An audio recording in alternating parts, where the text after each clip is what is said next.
Good evening and welcome to this evening's debate. It's a great pleasure to see so many people here this evening. It's probably about 3 times bigger than any previous Intelligence Squared debate, and in a very sort of appropriate setting, Methodist Central Hall, for tonight's subject. I'd like to thank very much our distinguished panel of speakers and also our moderator this evening, Joan Bakewell, for kindly agreeing to participate. And also thank you to the Times newspaper, our media sponsor. Our next event, there's a free event that is taking place tomorrow night. It's not a Intelligence Squared style event, it's a question time, which we're doing in conjunction with the National Trust on, never mind, the ice caps. And that is a free event which is going to take place at the Royal Geographical Society with David Miliband, Rosie Boycott, Professor Philip Stott. After that, we have 2 more. Our next debate is Prison Works with Lord Woolf, and after that, Democracy Isn't for Everyone. You've probably seen we've previewed the autumn season, which is going to, and tickets will be available on sale probably the end of April. First debate is Britain has failed Zimbabwe, so we're rather hoping nothing happens to change that motion. Anyway, all it does is to leave me to thank you all for coming and to pass over to Joan Bakewell. Thank you. Thank you, John.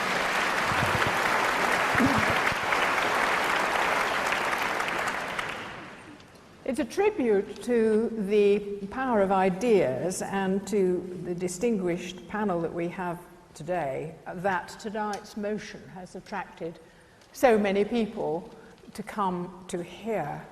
The motion that we'd be better off without religion.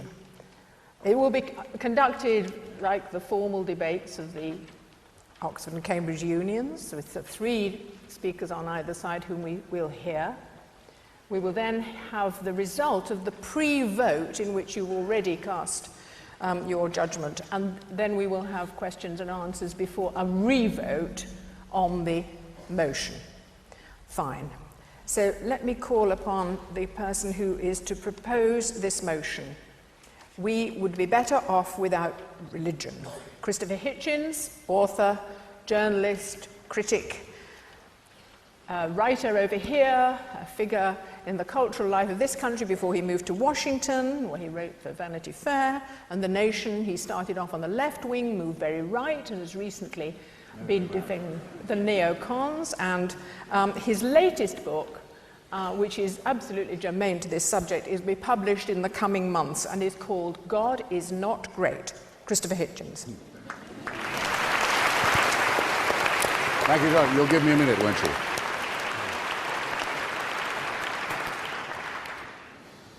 Thank you very much, Joan, for that slightly misleading introduction to someone who may no longer be a socialist, but still vibrates to Marxism.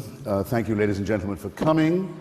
I think I'll be able to be reasonably terse, given the very heavy artillery that follows me on our side.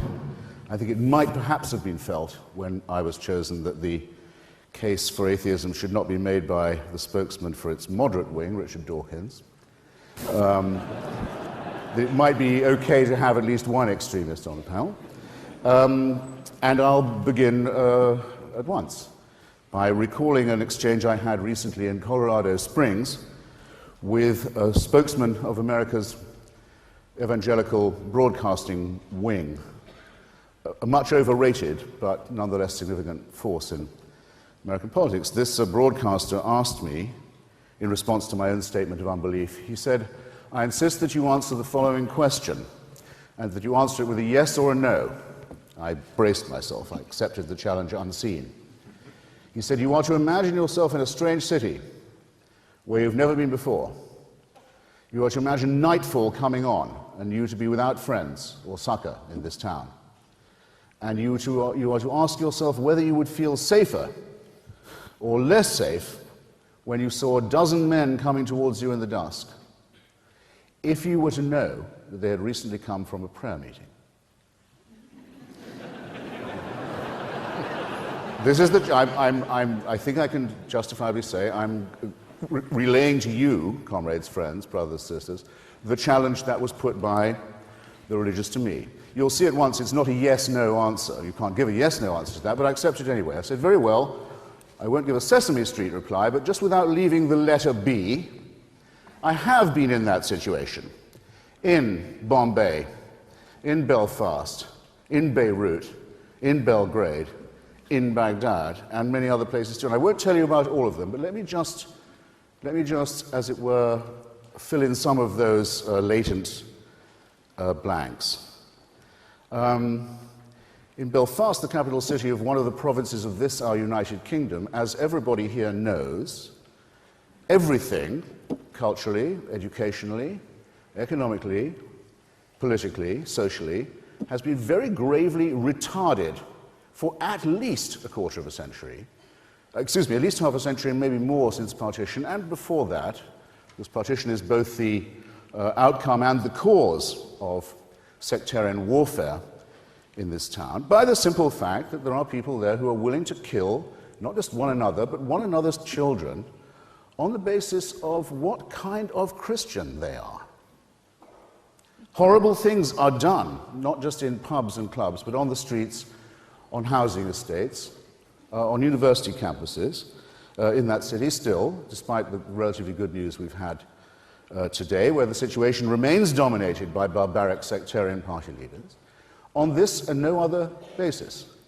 Both churches demand that their children are sent to separate schools. They each agree with the other that above all things their own children must be protected from the faith of another faith. I don't think I need to elaborate very much more on how horrendous the consequences of that have been, and how they are enshrined, by the way, in our own constitution, which mandates that our own head of the church is also the head of the state and of the armed forces, with all the ludicrous Windsor consequences that you get if you found a national church on the family values of Henry VIII. These conditions, which are farcical in England, Wales, and Scotland, are tragic and ugly, only a few minutes flying time from where we sit. If I pass on from Belfast to, say, Baghdad, where I've recently been, and without reopening any of the arguments about the rightness or otherwise of the coalition intervention in Mesopotamia, I think it can be granted by any fair-minded person that what was most needed in Iraq after 30 years of fascism and war was a period of reflection, a short interlude of calm, during which Iraqis could look about themselves and decide perhaps whom they'd like to vote, perhaps what kind of country they'd like to live in, what kind of federal system they might wish to evolve, and to do so unmolested by violence or terror. The parties of God have vetoed every hope of that process. The parties of God now have the Iraqi people in their jaws, and they're saying to them, it's not enough just to kill foreigners or to rail against Jews or Christians or secularists. That's nothing like enough. It's only in Iraq, not only, mainly, chiefly in Iraq, that it's considered perfectly all right, in fact, a religious duty to blow up the mosques, to destroy the religious schools of other Muslims, of the Muslims of another school, not unlike the pattern of Belfast. It's not enough to have faith, you must have the right version of your own faith, or risk death, mutilation, and humiliation, and the destruction, the immiseration, the torture of Iraqi society is something that all of us can read about every day. Suppose we're to go to Beirut, the pearl of the Levant, the most civilized and beautiful and cultured city of the Middle East, and to see what happens when, for politicized reasons, a sectarian constitution is in place which says that the president of Lebanon must always be a Maronite Christian, that the speaker of its parliament must always be a Shia, that its vice president must always be a Sunni, that the Druze must have their share, and so on, leaving out at the very bottom, I'm afraid, such forces as Kurds and Armenians, but making everyone defined in their citizenship by their faith. Do I need to elaborate what that's done to retard, to bankrupt, to beggar, to disfigure, and to degrade what could have been an ideally plural and diverse and happy society? Remaining with letter B, shall I say Banja Luka? Shall I say Belgrade? Or just say Bosnia? Again, one of the most civilized enclaves of the Balkans. For many years, protected by a secular constitution and the remains of what had been a secular and democratic republic. And just look what happens when it is decided that it is a matter of faith that determines your citizenship, your allegiance, your identity, your nature, your rights. See the recrudescence in the Europe of the late 20th and early 21st century of Catholic fascist parties we thought we'd left behind at Nuremberg, the Ustasha. The recrudescence of forces like the Chetniks, the Serbian Orthodox fascists who took exactly the same view except the other way around. See the craven way in which our spineless media, which always defers to people of faith, say that it was Serbs who shelled Sarajevo, or Croats who shelled Mostar, when what they should have been saying was, today the Christian Orthodox militia bombarded an open city round the clock, or yesterday the Catholic forces shelled Mostar from dawn till dusk. They didn't do it because it's a matter of taste. We're supposed to respect people of faith, and we're supposed to respect them while they do that and do that and make this sort of excuse. There aren't enough words, in my lexicon at any rate, to express the contempt that I think any right-thinking person must feel for this conscription of this kind of medieval barbarism. Joan will tell me when I've got a minute. I don't know whether I'm yet trespassing on my rivals and my allies' time, but if I was to add Bombay to this list, the city that was very nearly ruined by the sectarian partition of India in 1947, 1948, where once again people were told it's a matter of faith what kind of Indian you are. You may have to become a Pakistani if you're Muslim. You may have to lose your life on the proposition. You may not just be a Hindu. Bombay more or less survived this, the terrifying ethnic cleansing and the pogrom that ensued when the subcontinent was mutilated and maimed and partitioned on this basis in the hopes of a genuine Indian unity and independence, ruined by way of appeasement of people of faith. But Bombay sort of recovered until recently, when now its name has been changed, its minority citizens persecuted, intimidated, driven out by a new Hindu nationalist party, the Shiv Sena, that says that, again, if you do not follow the right God, if you don't accept the supernatural as a real force in everyday life, you are not worth whatever it takes to become or to remain or be treated as an ordinary, democratic, civilized human being in, again, one of the great cities of Asia. Now, it's not part of my case, and I'm sure it's not part of Professor Grayling's or Professor Dawkins' either, to say that religion is the reason for all of this, or the exclusive or sole reason for all of it. I think it would be crude and reductionist to say that. But who is going to argue, I'll be fascinated to see, who is going to argue that the matter of faith, that the religious allegiance, that the preachings of religion have not in all these cases gravely exacerbated, gravely deepened, gravely poisoned and prolonged all of these things that have made our tenuous civilization extremely difficult to defend, uphold, maintain, let alone to advance. I don't believe this case could be made. That's for a simple reason, because religion is not provided to us by revelation. It doesn't come from the heavens. It doesn't come from the beyond. It doesn't come from the divine. It's man-made, and it shows. It shows very well that religion is created, invented, imposed by a species half a chromosome away from the chimpanzee. It shows, doesn't it? Well, why do we deceive ourselves on this point? And is there anywhere, I'm now going to wind up, is there anywhere of the places I've mentioned, and I exempt Basra and all the other bees I could take you around, where it wouldn't be enormously welcome if there was a mass conversion to secularism, or a mass adoption of the secular idea and principle, of the principles of Bertrand Russell, who once spoke famously from this platform, of Thomas Paine, of Thomas Jefferson, of Voltaire, and others. And I'll close by saying that I want you to be on your guard against two false issues in this respect, and I'll be very brief. When I mentioned those gentlemen, and I could mention some ladies too in this connection, like Mary Wollstonecraft, don't let anyone tell you that, oh well, secular tyranny is just as bad. After all, there have been fascist and communist dictatorships which have been just as revolting. Fascism, as you know, was supported by the Catholic Church all through its life, and in fact till after it had died, and still is defended by it. One of the leaders of the Axis was actually, the Japanese leader, was actually a god. There's no way of saying fascism and National Socialism in the Axis was secular. And in the case of Stalinism and Maoism and the Khmer Rouge, the same mistake is made, and a religion is made out of man. It's the religious impulse itself that I think we need to oppose, to criticize in ourselves as well as in others. The argument from faith, in other words, the argument from certainty.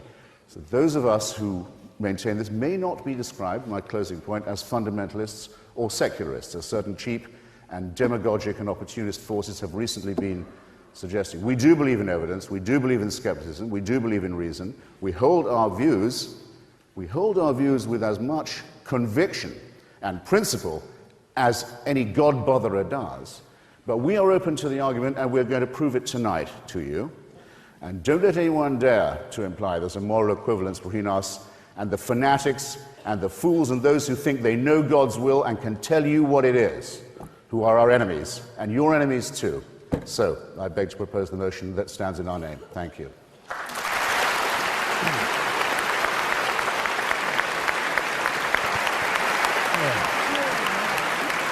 Yeah, there's a lot more than mine. Yeah. The motion is opposed by Dr. Nigel Spivey, who is a teacher of classical art and archaeology at Cambridge. His books, which are many, include Songs on Bronze, Greek Myths Retold, and he has done several television series, of which one was called Digging for Jesus. Dr. Spivey.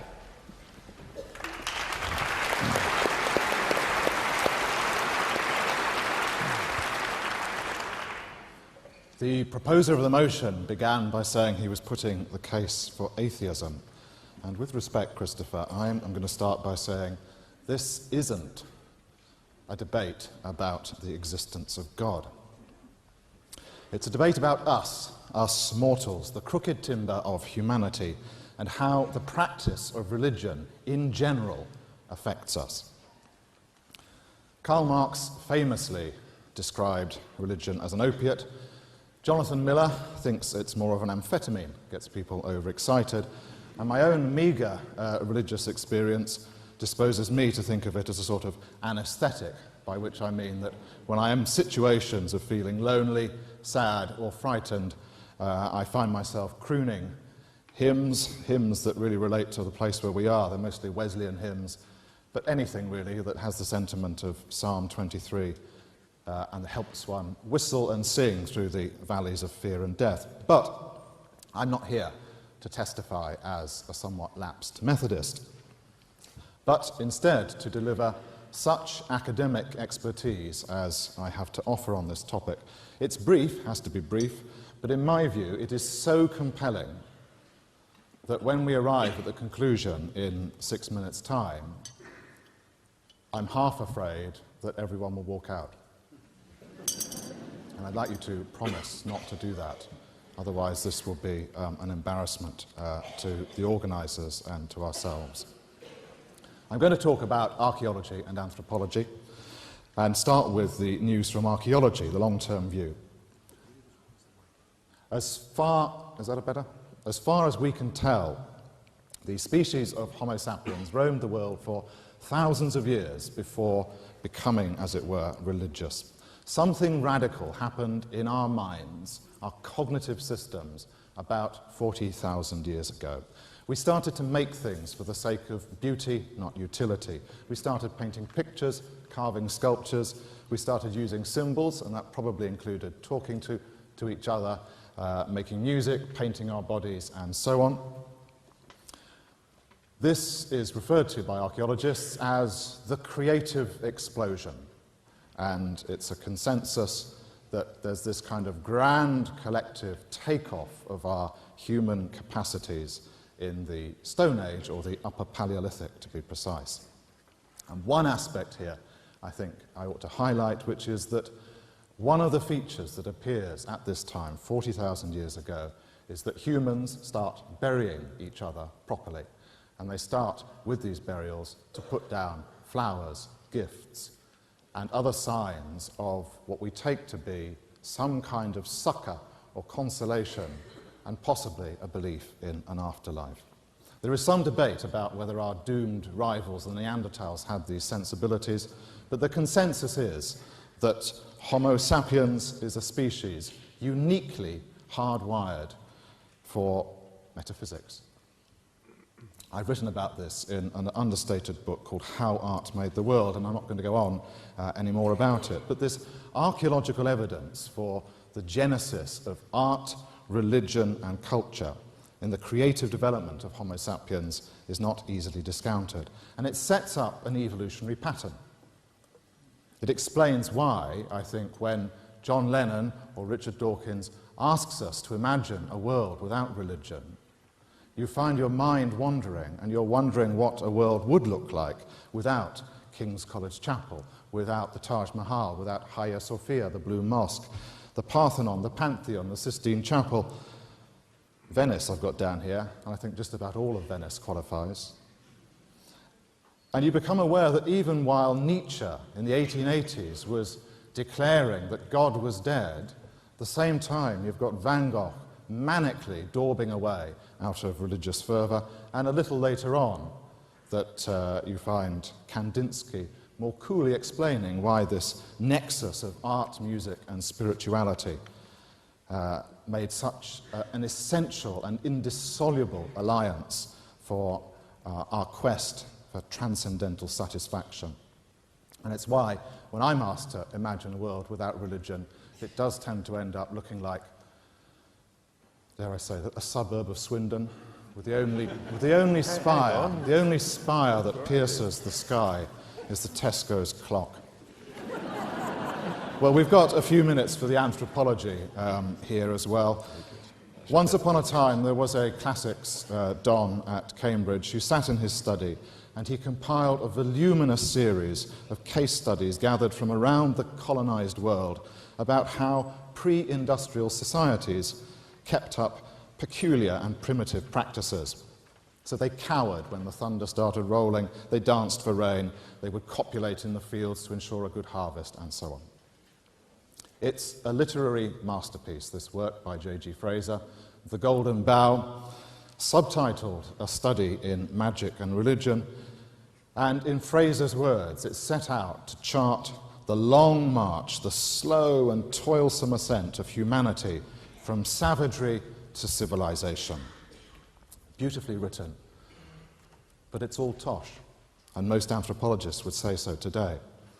In fact, it was not an anthropologist, but another Cambridge individual, Ludwig Wittgenstein, who made some remarks, offhand as it seems, about Fraser's Golden Bough, and pointed out that Fraser's method was fundamentally mistaken.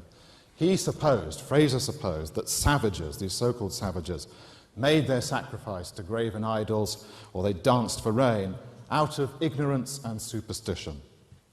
But as Wittgenstein argued, the essence of ritual is performance, it's expressive. It's something that you can't gloss with a reasonable explanation. In Wittgenstein's word, we can only describe and say, human life is like this. Have I got time for an analogy? 1 minute, probably not time for the analogy. I was going to tell you about the risks of attempting to react violently to a computer when it does something stupid, which is based on the analogy that Wittgenstein gives of hitting the ground when you're angry. It's not because you think you're going to hurt the ground, it's because you want a release of rage. I will just briefly, incidentally say that it is a very bad idea to hit a laptop.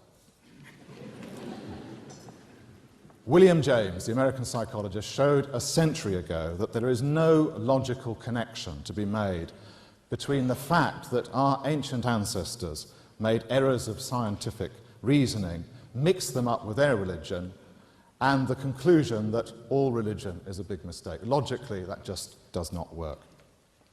If I had another hour here, I'd like to expatiate on the extraordinary phenomenon of how one religion overlaps with another, and how especially the persistence of sacred behaviour from the pagan to the classical world is something, the yew trees in the churches, the roots of the cult of the Virgin in antiquity, and so on. But I'm going to end up by saying that around the world, whatever we say here tonight, around the world the sea of faith rolls on. It rolls on because faith is not some kind of atavistic relapse, but part of our creative and ingenious nature. It's a force by which we humans survive. And the conclusion is that this fact is attested archaeologically, anthropologically, psychologically, and, I dare say, neurologically. And the conclusion would be that for the next hour or so, can I tell you this? In a sense, we are wasting our time debating that we'd be better off without religion. It's not an option.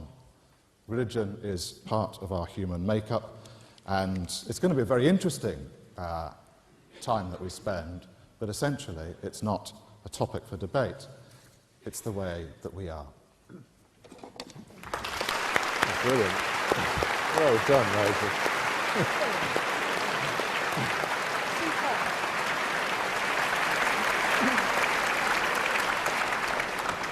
Seconding the motion is Professor Richard Dawkins, whose many books I'm sure you are familiar with. Yeah. The Selfish Gene started in 1976, and there was a torrent of books that followed with wonderful titles like The Blind Watchmaker, River Out of Eden, Unweaving the Rainbow.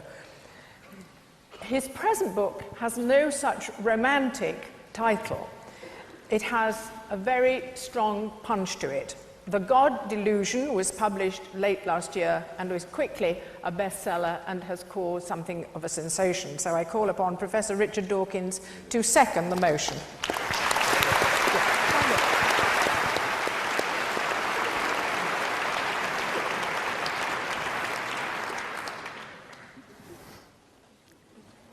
I do not believe that religion is the root of all evil. Thank you, Channel 4. Religion is the root of quite a lot of evil, but that didn't make for a very catchy title. I just want to briefly reply to Dr. Spivey a couple of points. He says we're fighting a losing battle because religion is a part of our human nature. Well, speak for yourself. It's not a part of mine, and it's not a part of the great majority of my friends in universities in England and the United States and elsewhere. He also said, if we had no religion, how would we do without King's College Chapel, the Sistine Chapel, etc.? Well, you know, artists have to make a living, and in the time when the Sistine Chapel was built and its ceiling was painted, you know who had the money. Artists such as Michelangelo had to go where the patronage was. We shall never know the ceiling that Michelangelo might have painted if he had been commissioned to paint the Museum of Science, for example. We shall never know what Haydn's Evolution oratorio might have sounded like, or Beethoven's Mesozoic Symphony.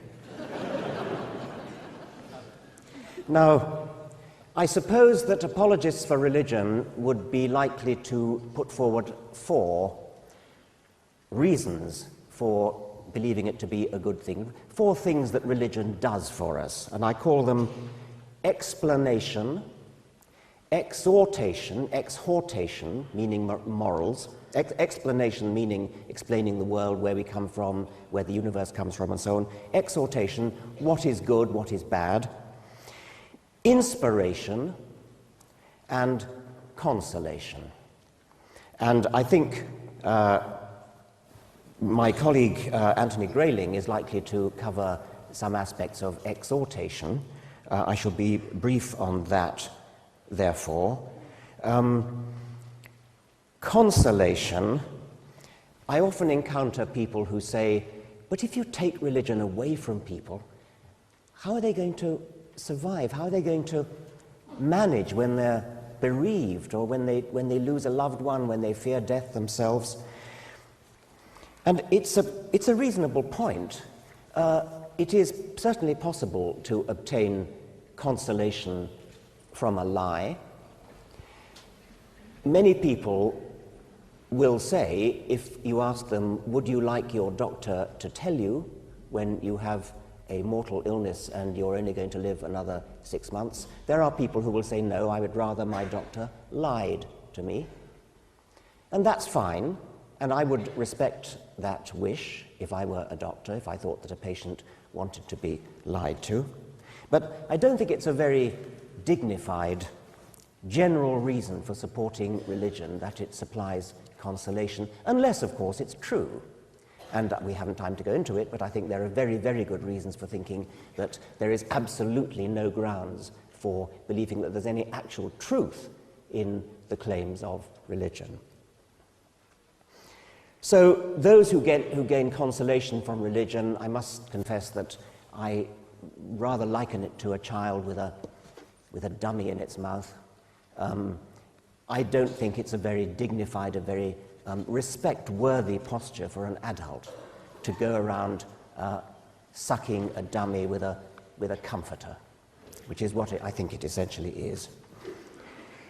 Inspiration, well, I've always found the inspiration, the heavens declare the glory of God, all things bright and beautiful, and so on, to be paltry, parochial, small-minded, compared to the inspiration that you can get by looking at the world of science.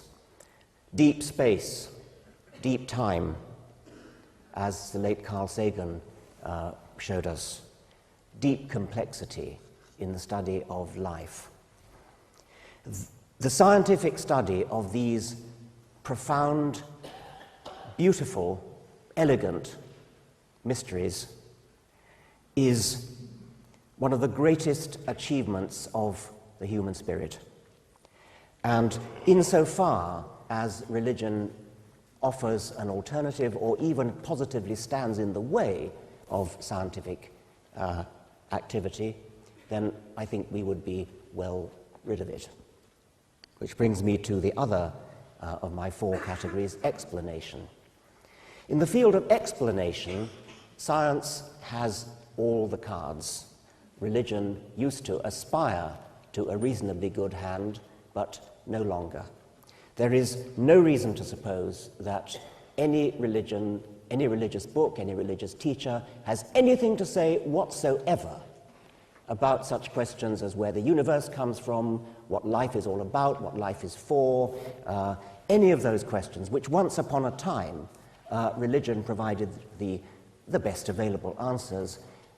These are now completely washed up. There is no evidence for them at all. And it's worse than that, because the point I want to end up with is that religion debauches education insofar, and it's quite a long way, insofar as it interferes with the education of children and students.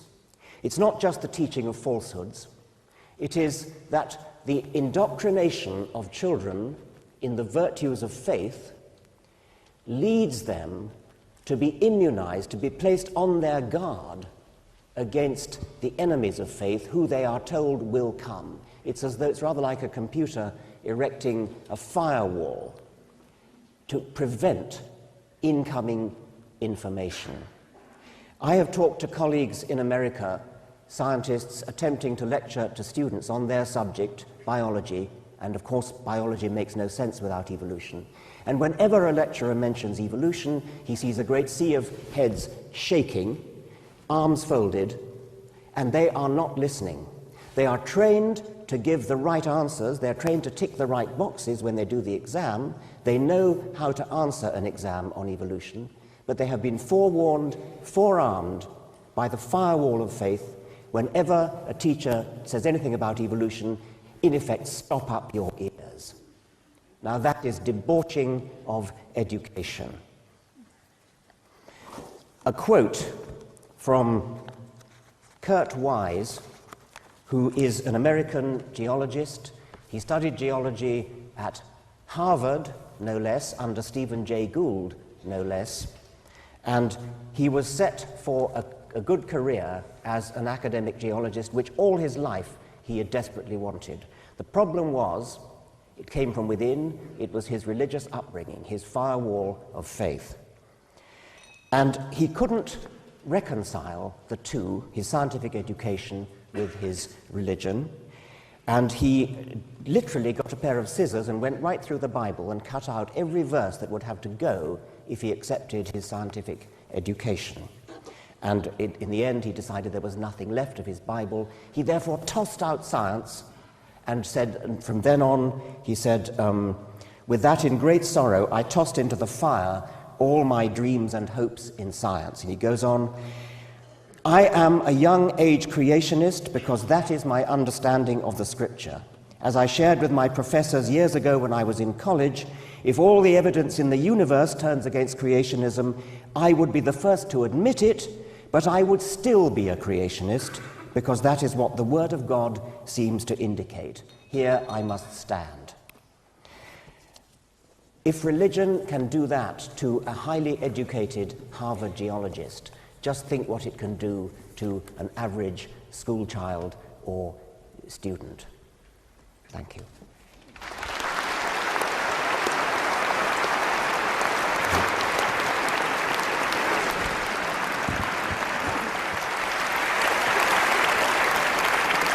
Our next speaker against the motion is Rabbi Julia Neuberger, who was rabbi of the South London Liberal Synagogue. She's also written many books, of which the most recent is called The Moral State We're In. Julia Neuberger.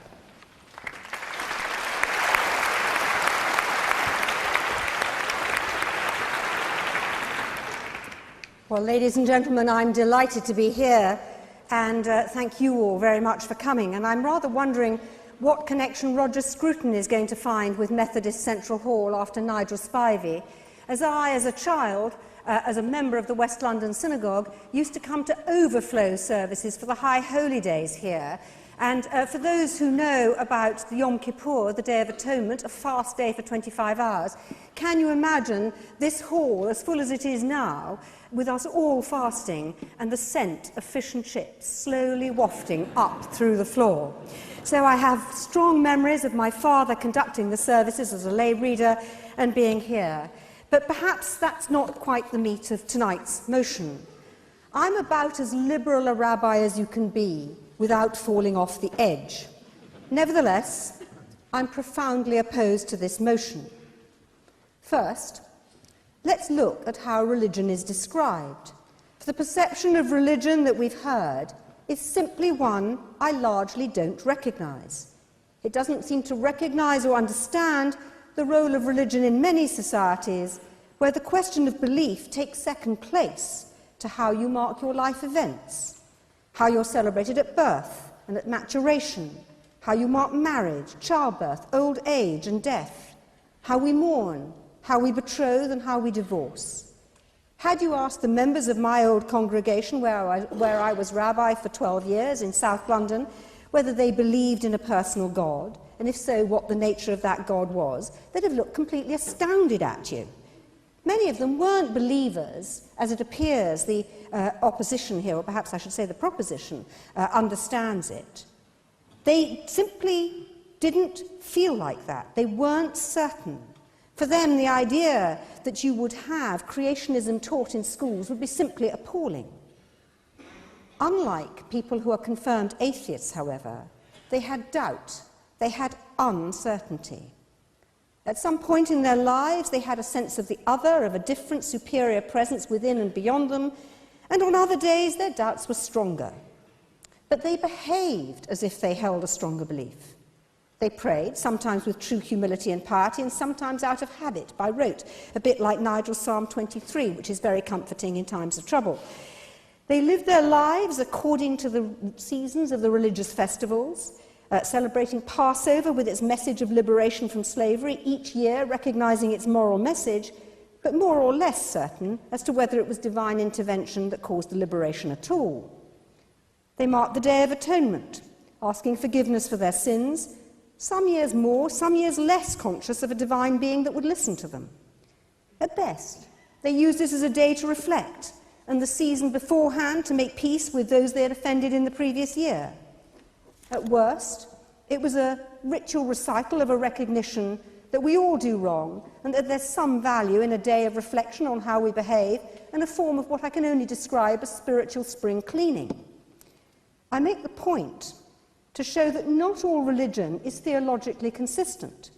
Indeed, when the greatest Jewish scholar of the 20th century, Rabbi Dr. Louis Jacobs, Alav HaShalom, was asked to write a book on Jewish theology for the Catholic publishers Darton, Longman and Todd, he insisted that they called it a Jewish theology because Jews have so many different views and so many different opinions. The old joke, 2 Jews, 3 opinions, isn't in fact a joke, but it's a statement of fact. Belief matters a good deal less than how you live your life. Indeed, the test of the good Jew is what you do and how you behave, and not really at all about what you believe. So one reason I feel so strongly that we wouldn't be better off without religion is that by no means all religion is fundamentalist, extreme, exclusive and damaging. At its best, it's something modest, inspiring and sustaining. The modern division, to my mind, should be seen as that between those full of certainty, who scorn the beliefs of others and have a dogma of their own that allows no real debate, and those who are occasionally full of doubt, but who are tolerant and who are respectful of other people's views. That division is by no means between the religious and the secular. The Crusades, Islamic, Jewish and Christian fundamentalism, fascism and communism are all the results of total certainty. For me, the moderates, religious or not, are the ones who need to unite, and those moderates within the religious world have much to give, to teach, and yes, also to learn. I've lived and worked within modern, non-orthodox, Enlightenment-influenced religious communities most of my adult life. Communities for whom the idea that revelation is a once and forever event is complete anathema, but for whom the idea that we are put into this world with a purpose, however dimly we may perceive it, is a given. With all the passionate rationalism that convinced atheists bring to bear, they miss the experiential, what motivates so many people to do good. It is that sense that we are here for a purpose to make the world a better place that has led so many to social reform that wouldn't otherwise have taken place. It was, for instance... Christopher, we'll have the questions later, Christopher. You'll get your turn. You'll get your turn. It was, for instance, religious sensibility that brought us hospice and palliative care. You may or may not share the convictions of those who developed it, but you could hardly deny that in terms of modern health care, the relief of pain of people who are dying has been one of the great advances, one that many really good scientists, desperate to find cures, simply didn't consider. Or take another example, that of slavery, the slave trade and its abolition, the bicentenary of which we're marking this week. Plenty of religious people were involved in the slave trade, and plenty of pretty irreligious people too. But it was the strong religious sensibilities of Wilberforce and his colleagues, largely but not wholly Quaker and nonconformist Christians, that brought an end to the slave trade in Britain. Not soon enough, not humanly aware enough, but as a result of religious thinking from the Puritan tradition on, often profoundly influenced by that Old Testament God that so many people so deride. But they preached, they persuaded, they campaigned, they demonstrated, and they finally got the change through. Or take a more recent example, the Make Poverty History campaign, which had a mixture of people of all ages, races, religions, communities present in Edinburgh nearly 2 years ago, and that has certainly influenced British politicians to give more aid. On those platforms, speaking to crowds of whom many were motivated by their religious feelings, there were imams and cardinals, rock singers and politicians, people of faith and none, gathered together inspired by a cause. The voices of the Hebrew prophets were powerful in the words of the speakers, religious or not, and Isaiah struck a chord amongst people opposed to religious force and form, but passionate about doing the right thing. I'm running out of time, but I want to make one last point, and that's about humility and the religious experience of living ordinary, faithful lives. Working as a communal rabbi, I saw ordinary people trying to live good lives who wanted and want to do the best they can in an imperfect world, to even up inequalities where they could, and to, if you like, try and campaign for social justice. They recognised an obligation to give 10% of their income away to charity each year.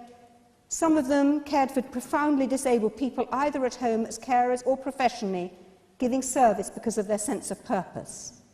Anything but arrogant, they were bound together by a sense of duty to family, community, and the wider world. They were and are profoundly good people looking for honest ways to live honest, decent lives. In my view, if we didn't have religion, would be even more selfish, self-indulgent, certain and cruel, more than we already are. Religious people can without doubt be all those things, but they can at best change the world because they believe in moral purpose, experience a sense of inspiration above and beyond themselves, as many of us do, and inspired by their belief to act. Thank you.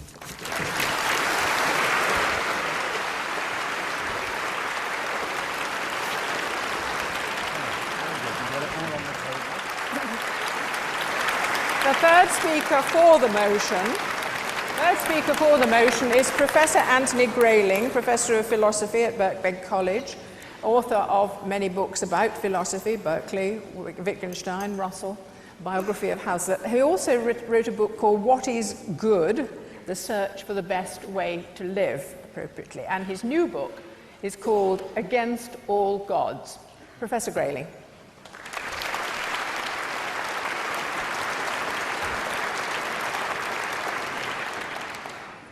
When one gets up to speak this late in a debate, one's a bit tempted to quote that Hungarian MP who, after a long discussion in the Parliament in Budapest, stood up and said, everything has been said, but not everybody said it yet. And it's my turn.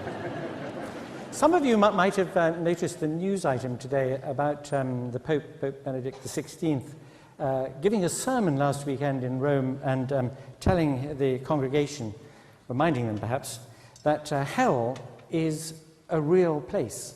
It's a palpable, tangible place, and the eternal fires of hell really exist, and those who don't accept Jesus, he said, I'm paraphrasing here, will roast eternally, but because of their failure to do so. And this shows how very up-to-date Pope Benedict is, because obviously he's heard about tonight's debate, and this is an intervention. Although I've been trying to work out all day on which side it's an intervention. And is he trying to persuade you to vote, against the motion, or is he actually a fifth columnist on our side of the argument? Well, it isn't clear. Now, I imagine a Martian PhD student. I suppose there are also PhD students from Venus as well, but this was a Martian PhD student who is studying the ethical systems on planet Earth, and has read all the documents, all the treatises, all the philosophical works, the scriptures, the teachings of the Holy Fathers, and has come to the point at which he's got to do some field work. And so he is beamed down by the Martian equivalent of Scotty to Waterloo Station at rush hour, so there are plenty of people about. And he falls into conversation with people having coffee, waiting for their trains. And he asks them a question, actually rather an astute question. He doesn't ask them what they think is right and wrong, good or bad, and why. Instead, he asks them this. He says, what kind of people would you like your children to be when they grow up? He asks them this because he wants to get from them, to elicit from them, their very best thoughts about the best kind of life. And so he knows that he's going to catch them in a sober and well-judging frame of mind when they think seriously about what kind of people they'd like their children to become. And he finds, when he's talked to enough such people, that there's quite a consensus among them. They say things like this: I'd like my children to be responsible people. I like them to take responsibility for themselves, get an education, get a good job. I'd like them to have a family and friendships, deep friendships, because they're so valuable and enriching. And with their family as well, I'd like them to care for their children tenderly and carefully, and I'd like them to bring up their children to think for themselves and to take responsibility for themselves. I wouldn't want my children to be just always submitting to the authority of, I don't know, a politician or a teacher. Or, you know, I'd like them to be inquisitive and to inquire and to think for themselves. And then the Martian PhD student says to them, it's absolutely extraordinary that all you people say these things about what you want for your children, because this is nominally a Christian country, isn't it? I mean, and isn't it the case that even if you no longer actually believe the tenets of the Christian faith, you are sort of in the position of the young man from Moldavia? You remember that little poem? There was a young man from Moldavia, couldn't believe in the Saviour, so he erected instead, with himself as the head, the religion of decorous behaviour. And this was meant to be, deduced or inferred, at any rate, from the basis of Christian morality. But this nominally Christian country, says our Martian, how can it be that you've said what you said? It's astonishing. Because in the New Testament, you are taught to take no thought for the morrow. Consider the lilies of the field. Don't have a pension. Don't put money aside. Don't educate your children and help them to prepare for a future. Take no thought for the morrow. The lilies of the field don't, and yet you are not arrayed as these. Also, give away all your money, give it away to the poor, and follow me. Then if you have possessions, it's going to be very, very difficult for you to get into heaven. The eye of the needle, well, we know how that's been glossed in the centuries since, but it just says it's more difficult for a rich person, a comfortably off person, to get into heaven and to pass through the eye than for a camel to pass through the eye of a needle. In other words, the teaching of the New Testament ethics, which I would submit to you is not bad as teachings of ethics go. It doesn't really compare to the great systems of Aristotle, let us say, or the Stoics, or of Buddhism. Theravada Buddhism is not a religion. It doesn't have any supernatural beings in it. It's a philosophy. Or of the moral outlook of the Enlightenment, or of some of the thinking about the good life, the well-lived, decent and responsible life today, none of which appeal to the existence of supernatural agencies as the source of a divine command. All right, it's not, the Christian ethical outlook is one of the better of those. And yet when you look at it and you see what it demands of you, it is very contrary to the way we think of a decent life now. And moreover, it says, I mean, I can imagine the Martian PhD hearing from his interlocutors on Waterloo Station that they want their children to be happy.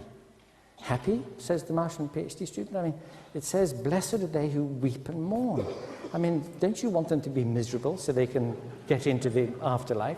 I mean, it looks as though there's such a radical inconsistency between one of the better religious ethical outlooks and what it is you want from your children, that it's very hard to know what to think about it. Because, after all, says the Martian, I've been reading all the documents. And as a result of reading them, I said to Scotty, the chap who beamed me down from Mars, I said, look, be very careful, won't you, about where I end up, both time and place. So I don't want to end up in Israel at the time of Moses, just in case they mistake me for a Midianite or an Amalekite or any of the others who were massacred. Please don't, make sure I don't end up in Spain in the late 15th century with Torquemada, or in Calvin's Geneva at the time he was burning Michael Servetus, or in Zwingli's Zurich when he was drowning the Anabaptists, or please not in today's Baghdad, Bombay, Beirut, even Belfast for that matter. Make sure you get me to Waterloo Station in 2007. Because when I'm not thinking about the better of the religious moralities in the Christian New Testament, gosh, really? I think about all these other teachings, I find that it is not simply a question of the teachings being very questionable, or not just a question of the practice allegedly based on those teachings, which is very questionable, but the entire assumption, the entire outlook about what it is to be a good person and to live a good and decent life, which is so at odds with the way we in our secularized modern Western liberal democracies have come to see as life of achieving and flourishing and doing well for others. And I end on this one note. Julia pointed out that, and so indeed did Nigel, that religion and its inspirations and the art it's produced and the rest have played a very important part in what you might call, and what I might, just speaking secularly, call the spiritual aspect of our lives, our emotional and intellectual responses, our enjoyment of beauty, our desire for love. And I mention this to you, as Hitch, in his eloquent intervention during that moment, was implying, those who don't have a religious outlook appreciate a fact about human beings, that for all their capacity for greed and unkindness and cruelty and the rest, they also have a remarkable capacity for the good, a deep sense of connectedness with other people and a desire to be connected with the world as a whole. You look at people in their gardens, or going for a walk in the country, or at a concert, or looking at pictures in an art gallery, and you see that you don't need supernatural agencies or religions or ancient scriptures to explain the fact that human beings are capable of good, and that most of the good that there is in the world has come from that source and not from some alleged supernatural source. Many thanks. Bravo.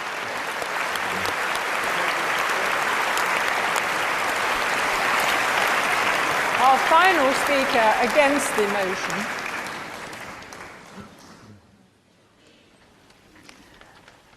more of that later. Our final speaker against the motion is another philosopher. He is Roger Scruton, who has written many books upon his subject. He's written about aesthetics, he's written about music, philosophy of architecture, and he's written a book called Philosophy, Principles and Problems, into which perhaps this motion fits. So please welcome Roger Scruton.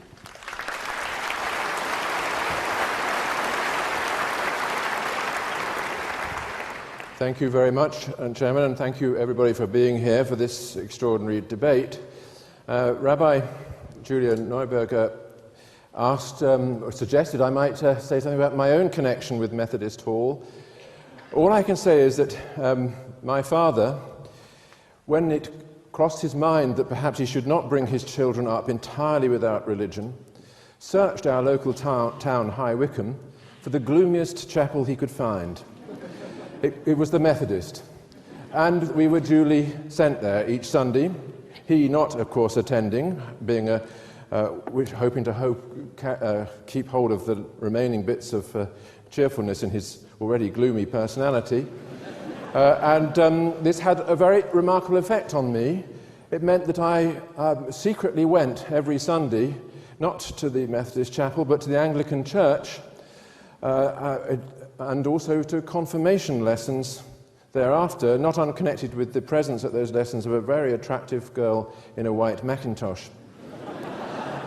This was my first encounter with that aspect of the religious experience which some people call transcendental. And I have held on to it ever since, and I entirely agree with our first speaker, Dr. Spivey, that this is something that will never be removed from the human condition. Now, I have to speak as a philosopher, so I refer to one of the great philosophers, Plato, who set out to describe an ideal republic in which reason would prevail over passion and in which the citizens would be guided by the truth. It is fair to say that Plato found ordinary humanity to be a profound disappointment, as do most of the speakers on the other side. In all kinds of ways, people conspired against their own happiness by allowing the darker forces within to gain the upper hand. They amused themselves with poetry, which told them lies about the heroes and gods. In politics, they preferred consoling lies to uncomfortable truths, and so tied themselves in knots of self-deception. When it came to music, they had a distressing tendency to prefer the orgiastic tunes and rhythms of the pop stars, instead of the upright marches which bring order to the soul. All in all, human beings as they existed in Plato's day were on the side of disorder, falsehood, and irrationality. The only solution was to devise a new kind of society with the philosophers in charge and the forces of unreason expelled into the outer darkness. The poets would be ordered to leave, so too would the priests of Dionysus and other orgiastic cults, so too would the Corybants and the pop stars. People would be educated on a diet of pure philosophy, which would ensure that reason prevailed in every decision, and that the soul of the citizen would be as well ordered and harmonious as the soul of the state. Plato is only one of the many thinkers down the ages who have advocated an ideal of reason and reasonableness, and who have dismissed those aspects of the human condition which fail to conform to it. Plato was ambivalent about religion, since he believed that it had both rational and irrational forms, but he was adamant that the irrational forms were dangerous and that we would be better off without them. Suppose someone were to say that we would be better off without love. After all, love often leads to disaster. The love of Helen for Paris, for instance, which led to the Trojan War. Love brings with it jealousy, possessiveness, obsession, and grief. People can love the wrong things and the wrong people. They can go astray through love as they do through hatred. Most people in this room, I hope, would respond to that argument in the following way. They would say, whatever the disasters that love may cause, love, judged in itself and without regard to contingencies, is a human good. Perhaps the greatest of human goods. The important thing is to learn to love rightly and in the right frame of mind. The disasters, if they come, come as accidents and not by necessity. That is surely the response that should be made on behalf of religion. Of course, religion leads to disasters like the 30 Years' War. People can believe in false gods, attach themselves to evil rituals, and so on. Religion can exert a stultifying effect on the intelligence, imagination, and humanity of those who subscribe to it. Do we think that that is not true also of science sometimes? Anyway, none of those possibilities implies that there is not a proper development of the religious urge in which people learn to worship the right things in the right way. Christopher Hitchens travels around the world visiting places beginning with the letter B, and discovering all around him insoluble conflicts. Maybe that's partly his problem, but of course those conflicts exist. But is religion the cause of them, or just one of the ways in which they are expressed? Visiting one of those places beginning with the letter B once, namely Beirut, in the middle of the Civil War, I went out of the city to a nunnery nearby, in the countryside nearby, in which all kinds of victims of the Civil War had found refuge and were being looked after by a little nun. And I said to her, how on earth can you cope with this influx of damaged people? What are you to do about it? And she said to me something very simple. She said, que le bon Dieu est bon. On lui donne comme ça, et il nous rend comme ça. She opened her arms and said, he gives us back 10 times what we offer him. And what had he offered her? He had offered her the ability to look after damaged people of every faith and restore them to a sense of normality and to live life again. That seemed to me to be an adequate expression of the religious urge. Now, but to defend the religious urge, we have to know what kind of thing we, as religious people, are. And this is the place where philosophy has something to say. What part of our nature draws us to religion? And what is needed if that part is to be rightly guided? Science and logic are not the only spheres in which our reason shows itself. We seek for the causes of things, but we also seek for their meaning. We have moral values, aesthetic tastes, yearnings and aspirations, which, for want of a better word, we call spiritual. Such things are not irrational, even if we find it difficult to provide a scientific foundation for them. Indeed, it is only a rational being who experiences the world in this way, in terms of meanings, values, tastes, and aspirations, and who feels, as a result, the tension between his life and his ideals. There is nothing irrational in this. On the contrary, not to feel it is to be only half alive to the human condition. It is what I suspect Christopher Hitchens felt, seeing the disasters which he encountered as a journalist. People who do not convey to us, in whatever way, an awareness of their shortcomings do not attract our sympathy. They are not really of our kind. And isn't it plausible to think that it is precisely this aspirational side of people that draws them to religion? As rational beings, we cannot be satisfied with causal explanations only. The question why has for us another meaning. Not what is the cause, but what is the reason. For what end does this or that exist? For Professor Dawkins, religion has nothing to say about what life is for, so he said to us. But in fact, it's precisely religion which addresses the question what life is for, as opposed to what caused it. As rational beings, we look for meanings, connections, harmonies, and symmetries.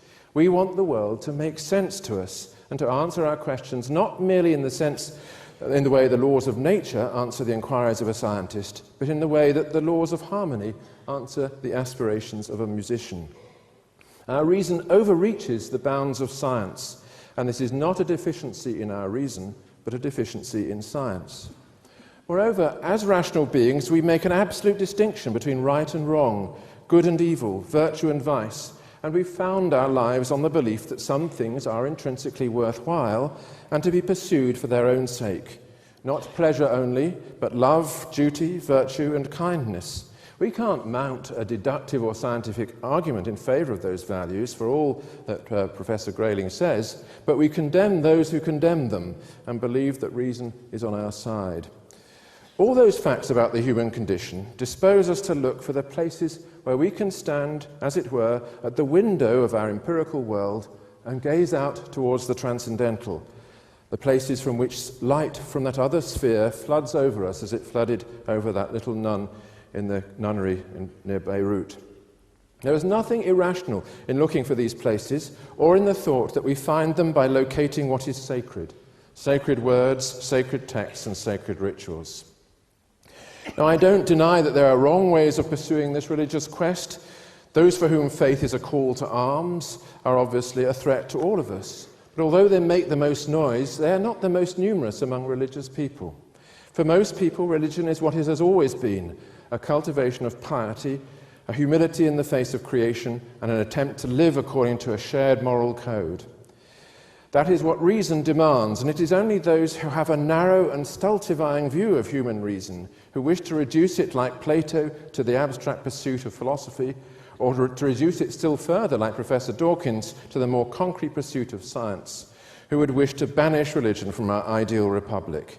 It is only such people who are, in my view, the enemies of reason, who could imagine that this constant companion of our species, which has been at our side through all our sorrows and all our joys, is somehow superfluous to our real requirements and can be kicked out of the city gates, along with all the art and poetry and music that makes no sense without it, and all the aspirations and ideals that it implants in the ordinary human soul. Thank you.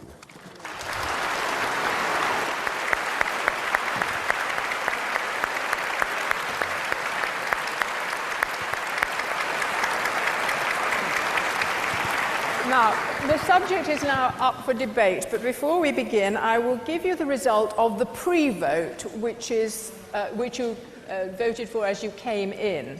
And on the motion, we'd be better off without religion. There were 826 votes for, 681 against, which is a majority for the motion of 145, but there were 364 don't knows. So this is time to make up your mind. There are microphones in each of the different areas, and I'm happy to take questions and put them to the different people on the platform. There's one conspicuously here at the moment, but I'd like to take several at once. Let's start with that one. Hi, can someone take a microphone over there too for me, please? Yes. Hi, could I ask Professor Grayling, Dawkins and Christopher Hitchens if they are strict materialists or physicalists, by which I mean that absolutely nothing exists except the physical universe, or if they're willing to allow for the possibility of a further reality, or indeed realities, other than the physical universe. Right. Who will take that question? Anthony? I'm the least qualified, so perhaps I'd be the one. Richard, can you hear me, though? Well, I thought I had a microphone. Well, can you hear him now? The microphone's on, yes? Is it on or not? Yeah. Well, as the least qualified, I think I could probably be the most brief. I don't believe anyone on the other side can tell me that there's a non-material universe. It's a matter of Occam's razor, really, ladies and gentlemen. Those who say they know that there's a God, which is what a religious person must believe. They can't say it's optional. They can't say it's another name for human rights or charity. They must say they do believe there is something supernatural that provides faith. They can't get out of it like the rabbi tried to, by confusing it with good works.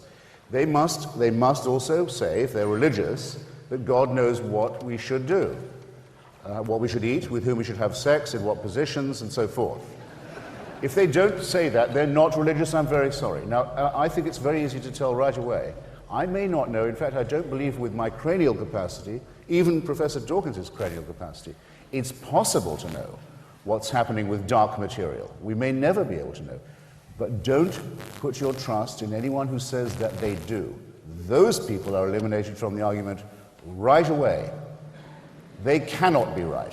They have been practicing an imposture on the human species for centuries, for millennia. We happen to live in the lucky period where their claims have been found to be false or superfluous or super-erogatory. There is therefore no other way in which you can decide your vote tonight. Professor Dawkins. I would just add to that the science of any one century is going to be superseded by the science of future centuries, such that if somebody from, say, the Middle Ages were to be brought back by a time machine to now, they would find mobile phones and computers and jet aeroplanes. They would be indistinguishable from magic. They would appear to be supernatural. So I am a materialist. I don't believe there is anything supernatural. But don't think of that as a denigration of the natural, because if you were to come back in 500 years' time, you wouldn't have seen nothing yet. The physics, the engineering, the biology of 500 years' time will be so far advanced over today's that we might well fall on our knees and worship it as supernatural, but it wouldn't be. It would be the evolved natural. Anthony, do you want to add to that? Yes, just very quickly, I second both those sets of remarks, of course. I just want to add, though, that thinking that there is just the natural world governed by natural laws, and that there aren't supernatural entities or agencies in the universe, still less any that have any direct interest in, as Hitch says, what we wear and what we eat and when and so on. In thinking that, one mustn't, again, fall into another trap, which is to think that somehow your attitude to the natural world is one of so-called fundamentalist certainty.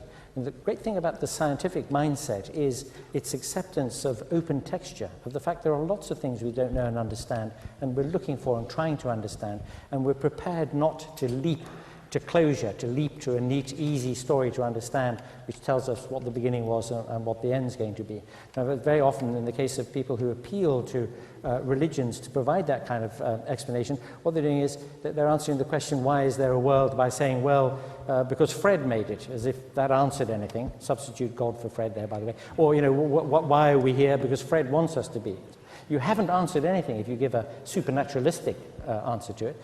But the fact that there are lots of unanswered questions in science is just the fact about this preparedness, the intellectual courage to go on not knowing all the answers, but looking for them. As actually Professor Sidney Morgenbesser said, when asked the question, why is there something rather than nothing, said, if there was nothing, you'd still be complaining.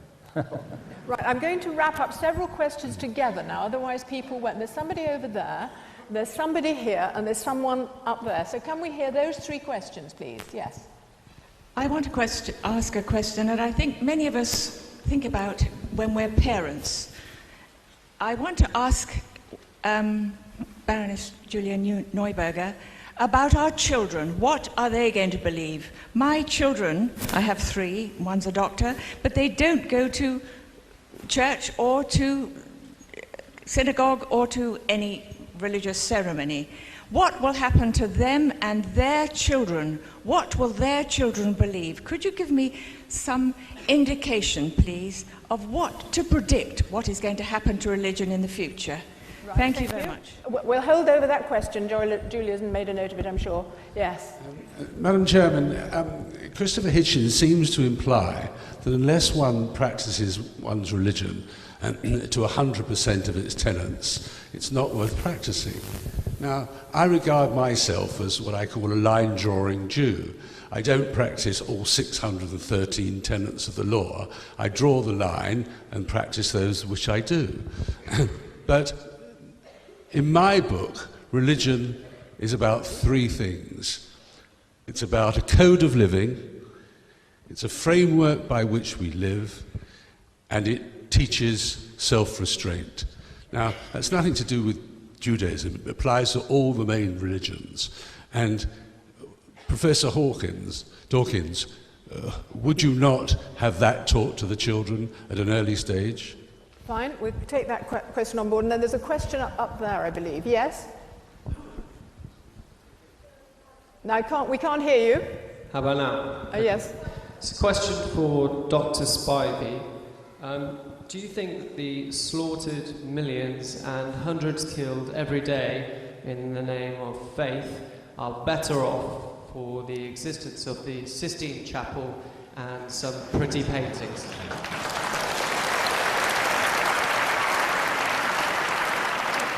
Right, the first question about what are we to tell the children, Julia Neuberger. Well, I don't know what you tell the children, in that I think that you were really asking me to predict what they will believe.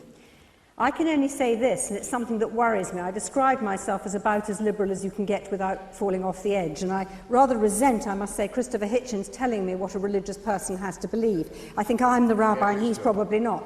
But nevertheless, let me come to the point about what I think will happen. And I think it's terribly worrying. I think a lot of our children will be people who hold no very clear belief. It'll be a rather woolly mush, I would say, if they have much in the way of belief at all. We've desensitized them, I think, very often to those things about religion that I believe matter.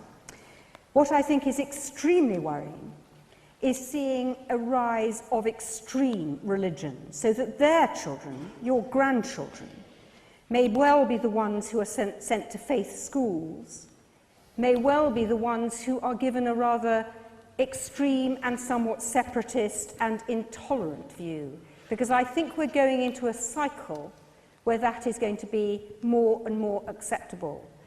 And as somebody who believes that the moderates should band together, whether religious or not, I think we should be very, very worried about the move towards extreme religious belief and the desire to teach all our children in separate boxes rather than together. But I think the generation of our children have got a problem. Christopher Hitchens, will you take the question about, Christopher, the question of... I'm sorry? The question about the line-drawing Jew, the practice of religion being about the tone of living, a framework, and about self-restraint. Well, that's dead easy, just like the rabbi just now. His religion is man-made too. He decides what he'd like to believe. It's a la carte. He says, shouldn't my children be taught, self-restraint, responsibility, care for others, and so on? I don't believe in the rest of it, don't believe in the prophets, don't believe in the mountaintop, don't believe in the revelation. Well, nor should you. But how dare you suggest to us that we couldn't teach our children self-restraint and respect for others and the golden rule? How dare you?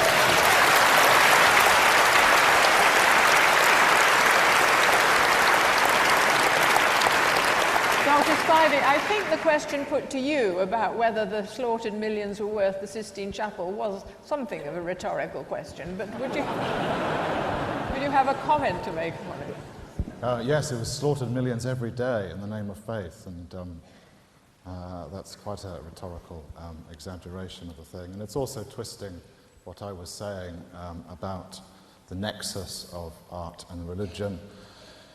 I would argue that the Sistine Chapel is one of those things that shows humanity at its best, and a religious conflict one of the things that shows us at our worst. I don't buy this idea that if we were all suddenly to cease being religious, which, as I've tried to argue, is, I think, physically and psychologically impossible, that there would be a complete absence of ethnic or any other kind of conflict. And that strikes me as incredibly naive. Thank you. Can I... Another clutch of questions. We're not going to get, the hands are going up everywhere. I apologise now that we won't get them all in, but there's one over there, and one over there, and one over here, but I'm looking for one up here. Is there one up there? Yes, okay, there's somebody over there, so that's 4. Can you be quite quick, please? A question for Professor Scruton. If religion is essentially the creation of meaning out of brute matter, then do you think it's possible to make a religion of secularism? And if it is, do you think that the proposers of this motion are its high priests? Okay, Roger, yes, the question here. I disagree that we need religion to teach us that flowers are beautiful, and that without religion, or with religion, we'd still kick over sandcastles. I would therefore question whether anybody could explain to me whether an actual fact would be, I think that we'd be much the same without religion, and I would like somebody to tell me other than that. Fine, okay, and a question up here? I would broadly support this motion. But I got one little doubt, which was alluded to by the first speaker, and that is that perhaps we're somehow hardwired for religion. And I think perhaps there's some evidence for a genetic predisposition to a religious belief and so on, and therefore perhaps it persists because of natural selection. And I just wanted to ask Professor Dawkins whether that might be a good argument for why it persists, or whether it's perhaps an indirect consequence of something else that we're better off with. Okay, and the 4th question, yes. Is this on? Oh, that's better. It's an observation and a question. The observation is seemed to be from this side seemed to be an argument for transcendence rather than for religion. Perhaps the anti-side of the anti-side might clarify that a little bit. But the question is to the panel, which is: do they think that there may be, given the contingencies of history and culture that created religion in the first place, there might be an opening of a space that could give us all the great Kandinsky-like transcendence without the thousands of corpses? Could that be a possibility? Thank you. Okay, Roger, would you take the question about the secularism being its own religion and these being its high priests? Well, this is a slightly cheeky suggestion. If what Dr. Spivey says is right, and I'm inclined to agree with him, then of course there is a religious need in all of us, and if the religious belief systems that we've inherited are suddenly, for whatever reason, unpersuasive, it is obviously true that if what he says is true, people will look for other ways of satisfying the religious urge. They will write passionate books condemning the old religious belief, perhaps called the God delusion or something like that, and accuse the advocates of the false sciences of heresy, and maybe indeed wish to represent themselves as the saviours of mankind. And to that extent, it is obviously true that we do have a kind of religious urge, a much more vehement religious urge on the other side of this debate than on this one.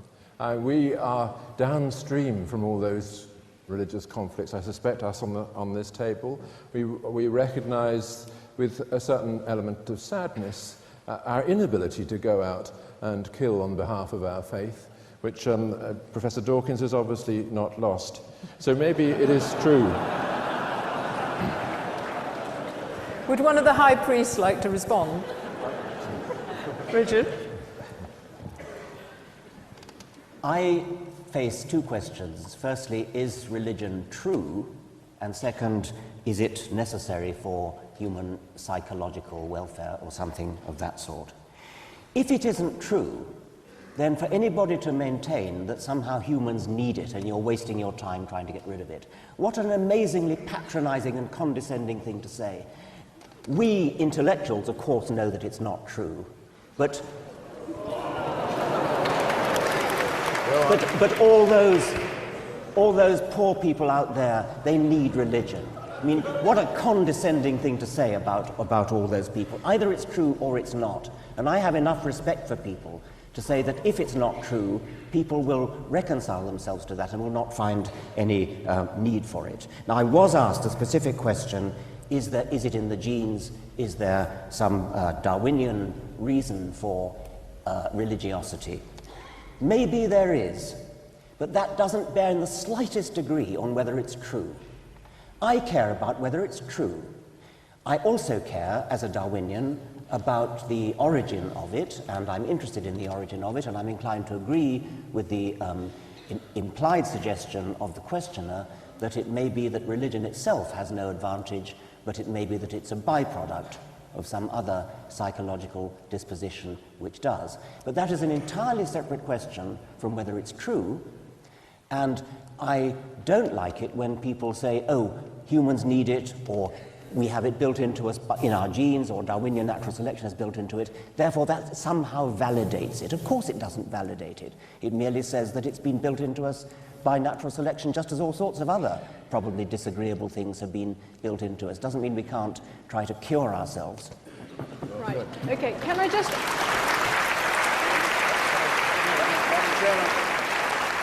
Quickly.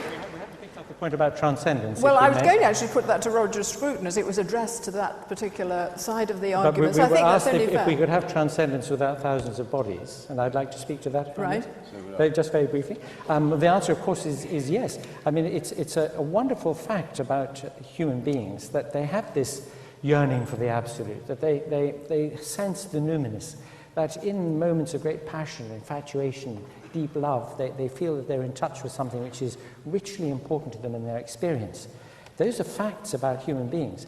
In order to explain those facts, you don't have to go to the supermarket of ideas and take a deep frozen box out which says Islam or Christianity or something. You don't need that explanation. This is just a fact about us, and a very wonderful fact about us, and it may be that we can express that all the more wonderfully if we didn't try to parcel it up in these explanations, which are in so many other ways irrational. And might I just yes, Christopher? A sentence to add to this. We don't want people to live without wonder or mystery, and in fact we thoroughly recommend, take a look through the Hubble telescope. See if you can get over what you see, the unbelievable beauty and symmetry and majesty of what you'll see. And you want to exchange this for the burning bush? I don't think you will once you've done it. Read a page of Stephen Hawking on the event horizon, for example, and see if that isn't awe-inspiring enough for anybody. And you're seeing there the future of a potentially much more noble and ennobled and enlightened and emancipated humanity, where none of these discoveries and none of this awe and majesty requires that you kill anyone in the name of some man-made idol or god or superstition. For heaven's sake, let's get this out of the way. Roger,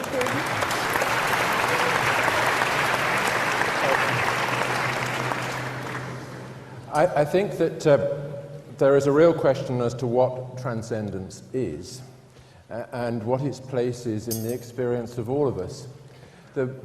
Christopher Hitchens just referred to the burning bush. The voice that spoke from that bush said, "I am that I am." It reminded us of this very peculiar word which all of us use, the word I, which doesn't identify any material object in the world in which we are situated, but nor does it identify any object out of that world. Just what does it mean? What is it to look at somebody, into somebody's eyes and see the other eye that's looking out at you? That is an experience of transcendence in itself. It is the raw material from which all religious faith is constructed. And it is part of the metaphysical obscurity and unintelligibility of our predicament that we're all faced with this experience every day. And religion makes sense of it for many people. Even for those who don't have religion, that experience is still there. I have to move on quickly. The final two questions, one up there and one here. And then we have to have the revote and a summary from each of the speakers. It's going to have the questioner from up there, please. Good evening. Question for Richard Dawkins and and Christopher Hitchens. By what measure do you conclude fact? And does Darwinism satisfy that measure? In other words, how do you protect yourself from deception, and how did Darwinism or evolution pass that filter? Fine. Are you taking that on board? This question here? Yes, I'm from the National Secular Society, and I'd like to ask the opponents of the motion whether they think that life for women and homosexuals would have been better or worse without religion. Fine. Thank you. Okay. Fine. A question about the measure. The measure, I wasn't quite sure what the speaker asked. Fact. Yes. The measure of the factuality of evolution is the same as in any other science. Some of the things that scientists have found are found with great confidence. Scientists are always open to the possibility of being proved wrong at some point in the future, but there are some things that seem at any one stage in history far better demonstrated than others. The fact of evolution is about as well demonstrated as anything we know. It is absolutely certain by the normal standards, the same kind of standards as we are certain that the Earth rotates and the Sun doesn't go around the Earth. Formally, we have to say, well, that's a hypothesis that might one day be disproved, but we all know that it won't be. And evolution has now come into that category. I don't mean that Darwin's theory of natural selection, at least as the only driving force of evolution, that probably should be treated as slightly more uncertain. But the fact of evolution itself, by which I mean the fact that all living creatures that have ever been looked at on this planet are cousins sharing a common ancestor, that is as secure a fact as any in science. And the question... Only because I was named, Please? Because I was asked by name, I feel very tentative to second Professor Dawkins in this area, but I would just remind you of what Carl Sagan said on this, which was, he said that there is no doubt that evolution has occurred. It's in the molecular biological record, it's in the fossil record. There are disputes about how it occurred. The Darwinian theory is only the original one of how that might have taken place. And Darwin himself set out as an original taxonomist in order to prove the truth of Christianity. Just as Sir Isaac Newton believed in alchemy and Joseph Priestley, the discoverer of oxygen, believed in the phlogiston theory. We are always ready, all of us on this side, to be self-critical, to have a war within the war among scientists, among those who believe in innovation, evidence, hypotheses, and their testing. But that's entirely different from anything that is based on faith, on the supernatural, or on revelation, all of which belongs to the abject childhood of our species, before these things could even be discussed. There's no contest between the two magisteria, if you like. Can I finally put the last question to the people who oppose the motion, which is, would the lot of women and homosexuals be better without religion? Julia? I think it depends where. I think there are present extreme forms of religion that persecute women and certainly persecute homosexuals. I think when you look historically at religions that we recognise and at pre-religious times, and Nigel can talk more about that, you would see tremendous bad treatment of women, and I suspect that historically things have got marginally better for women and not a lot better for homosexuals within the main religious traditions. I have to say, in the non-orthodox religious traditions across the faiths, the position of women and of homosexuals has improved hugely. But don't forget that science also treated women and treated homosexuals extremely badly. Until the 1970s, in my certain knowledge, gays were being treated with electroconvulsive therapy as a form of medical treatment. I'm not sure what the evidence was for that. And don't forget that the description of hysteria as something that particularly affected women because of their wombs was also apparently a scientific thing. I'm not blaming scientists for that. I'm just saying that historically people have treated both women and homosexuals and indeed black people and all sorts of other minorities very badly. I think religion can give you insights to treat people better and equally, and I'm not sure you can blame religion for it all. Roger, would you like? Nigel. I can't see the particular questioner, but if you'll pardon, as Julia said, a historical reference. Never in human history have gay men enjoyed better rights than in classical Athens in the 5th century before Christ. The only way that a woman could get any position of power or respect in that society was to become a priestess. The gay men were given rights essentially because they believed in an almighty god, Zeus, who was himself a gay man. So one can bat these things back and forward, and I could say you wouldn't have a Hippocratic oath without religion, you wouldn't have orphanages without religion, there would be children scrambling up the chimneys of this capital without religion, but in a sense it's beside the point. It's beside the point. The point is that there are many manifestations of our religious impulse. Some of them are appalling and others of them are thoroughly ennobling. But we have them all the same. And no one on the other side, however many books they publish, however many documentaries they make, is going to get rid of it. Thank you. We're running late, and I know many of you probably have dinner appointments, but I'm now going to ask for a summing up from each of the people in turn. I'm going to ask them for 2-minute summing up of what they have thought throughout the evening. But while they're doing that, you will be voting, and you will have brought into the hall a card like this. Please tear it in half and vote either for or against the motion. And if you wish to abstain, then don't tear it and put the whole lot into the box. People will come round with the boxes, and while they are doing that, we will hear from each of the speakers in turn. Okay? If you're going to hear them, you'll have to... You need a spare one? Yeah, well, it's okay, Chris.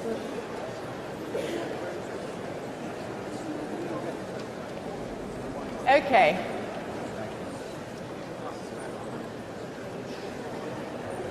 Right, before the groundswell of conversation gets too loud, I'm going to ask Christopher Hitchens to summarise what his feelings are at the end of this debate.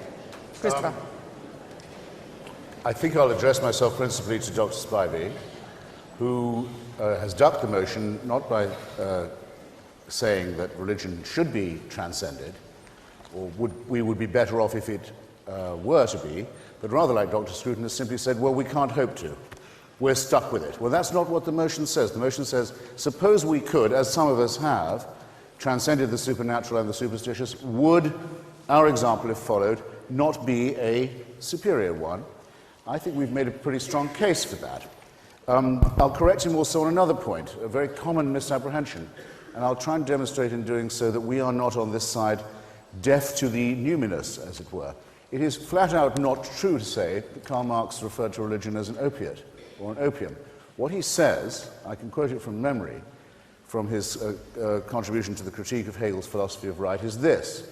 He says, religion is the sigh of the oppressed creature, the heart of the heartless world, the spirit of the spiritless situation. It is an opiate for the sufferer, for the people. So he goes on to say, the demand to give up its illusion is the demand to give up the condition that requires illusions. And he closes by saying that criticism has plucked the flowers from the chain, not so that men and women may wear the chain without consolation, but so that they may break the chain and cull the living flower. Now, the fact that you've been lied to about what he said all this time by religious spokesmen shouldn't conceal from you the knowledge that we have a very clear understanding of where this impulse comes. I actually don't like the Sistine Chapel. I didn't like it even before I knew that every brick of St. Peter's was raised by the sale of indulgences, which obviously changes nothing for Dr. Scruton either, by a special sale of indulgences, by the way. But I do like the Parthenon very much, and I've written a book about it. And I think as an achievement of artistic symmetry and architectural glory, it probably has no Christian rival.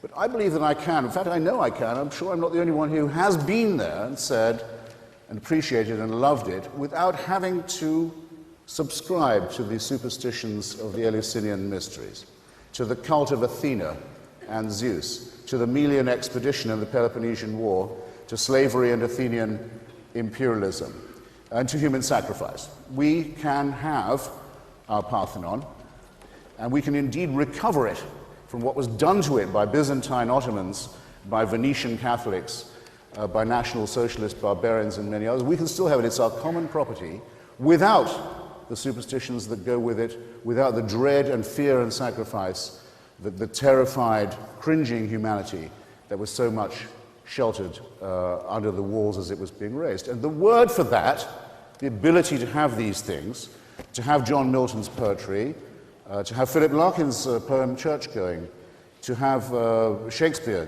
without the superstition, is called culture, on which we've all laid our lives, on which we've all sworn to defend ourselves and our civilization against, especially now, precisely against religious barbarism, against those who know they are right, against those who say they only need one book, against those who say they know God's on their side, against those who say there's a revelation. That's what culture is. That's what we're defending. Yes, we'd be better off with culture, and yes, we can have it without religion, which is a mind-forged manacle. Thanks. Thank you.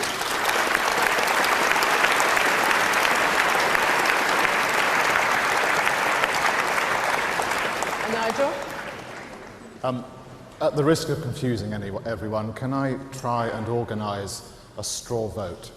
I mean, a hands in the air sort of vote. And can I ask you to be absolutely... We're taking a vote right now, really. No, this is something different, Joan.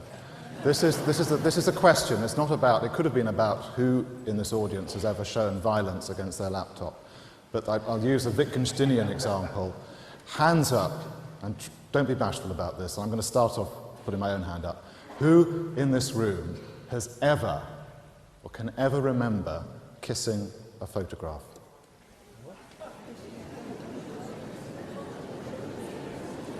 Slightly less than I might have anticipated, but if you've done that, you have behaved as, in a sense, Wittgenstein is saying we all behave as ceremonious animals.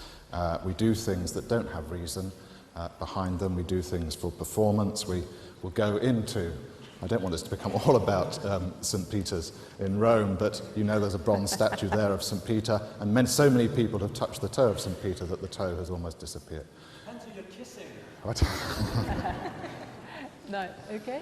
We do silly things. We die on behalf of a friend, and they're things that scientists can't explain. That is my scientific view, which I restate. My personal view, and it's voiced with the glum awareness that Methodist chapels are currently closing at a rate of 100 a year. One lady said over there, what are our children going to believe? What if the motive that William James said was the religious motive? It's uneasiness. That's all he says.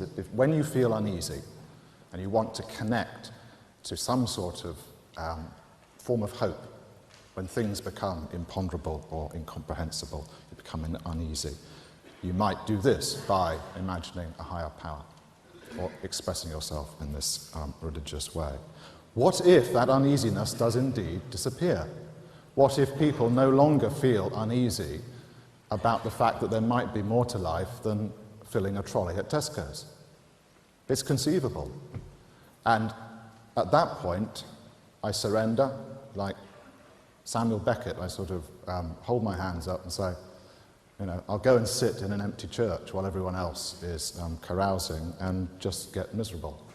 But when the next Robespierre or Stalin or Himmler organizes us into a truly irreligious society and sends me to their version of hell, one that they've created, I'm going to go there with the letters of Dietrich Bonhoeffer in my pocket, and yes, I'll be crooning some of those hymns that nobody croons anymore, the hymns of Charles Wesley.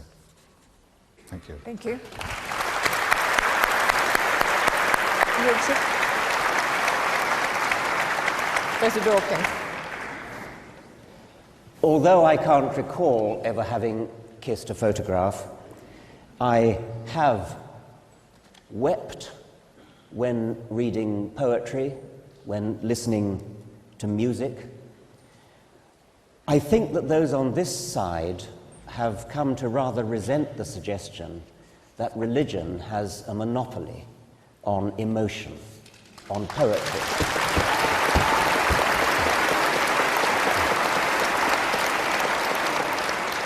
On sympathy, on empathy. Everybody in this room, I dare say, has felt deep grief at the sight or the thought of a suffering individual somewhere in the world, maybe even of another species. That does seem to be something in humanity, to feel empathy with suffering. And as a Darwinian, I can offer explanations for that. I won't do it now because there isn't time. But it is a travesty that has somehow become widely accepted that if you throw out religion, you throw out the Good Samaritan, you throw out weeping at a sonnet of Shakespeare or at a Schubert quartet. It has nothing whatever to do with religion in the sense of the supernatural. Of course, you can redefine religion as covering all these emotional, artistic aspects. And in that case, of course, there's no contest. But I suggest that that's confusing and that we need to define religion as belief in something supernatural. You get your beliefs not from evidence, but from faith, from revelation, from tradition, from scripture, from authority. Now, all those are very bad reasons to believe anything. Evidence is the only reason to believe something. And that's the second point that I want to make in closing. But the first one, the main one I want to make is that we are all in this together. We are all capable of the same kinds of emotions. We're all capable of wanting to free the slaves and all the things, all the good things that have been talked about, whether we're religious or not. You cannot give religion the credit for any of those things. They are a part of humanity. The good things are part of humanity, just as the bad things are part of humanity, whether you are religious or not.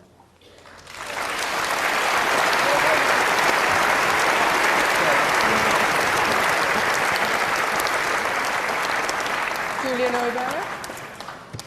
Well, I think I'm sure. In fact, I'm sure I've never knowingly kissed a photograph. I can't imagine why I would. I'd rather kiss the real person, I think, at least if it was somebody I wanted to kiss. I'm left thinking that we have a confusion here. We're having a definition of religion, which seems to me to be not like a definition I recognise as somebody who comes from the moderate wing of religion. It seems to me that the voices of the prophets may help you to do the right thing, and I'm not for one single moment suggesting that people who aren't religious don't do the right thing. But when we hear something like Isaiah saying, not interested in the forms of religion, but actually in the moral truth, That stirs me and it stirs many other people. Your countless sacrifices, what are they to me? The offer of your gifts is useless. It's new moons and Sabbaths I can't endure. But when you get cease to do evil and learn to do right, pursue justice and champion the oppressed, give the orphan his rights and plead the widow's cause, it's not the ritual that matters, but the moral cause. It strengthens my resolve. It strengthens lots of people's resolve. It sensitizes you to issues of justice. And for many of us, religious but not fundamentalist, there is a voice of God that we can hear within us, and yes, I suppose in Richard Dawkins' terms, that is a supernatural. It may be our consciences, a prick of shame or guilt at what we've done, or perhaps even worse, what we haven't done. And we live our lives aware that we are being judged by ourselves first and foremost, but also by something above and beyond us for whom we always fall short. Now, we can believe that without certainty, and we can wonder at creation along with Richard Dawkins, believing in evolution too. You don't have to be an extremist to be religious, but without religion, our world is the poorer.